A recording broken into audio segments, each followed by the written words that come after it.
எலிசபெத்து தூய ஆவியால் முற்றிலும் ஆட்கொள்ளப்பட்டார்.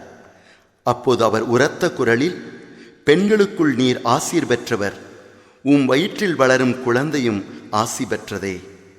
என் ஆண்டவரின் தாய், என்னிடம் வர நான் யார்? லூக்கா எழுதிய சுவிசேஷம் அதிகாரம் 1 திருவசனங்கள் 41 43 வரை.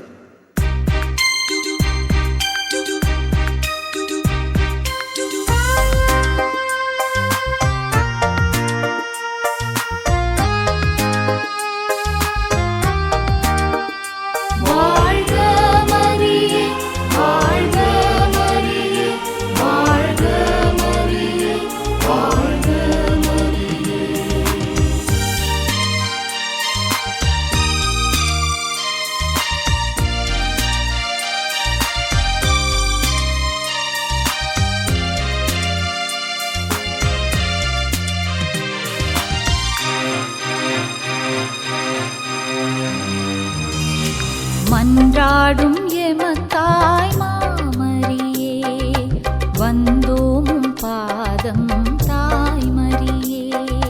மன்றாடும் எமத்தாய் மாமரியே, வந்தோமும் பாதம் தாய்மரியே. வேதனை துன்பத்தில் சோர்ந்து போகாமல் உம்மை போலே சுவை நேசிக்கணும் அம்மா மரியே. காணிக்கை தாயே,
Subscribe for more content.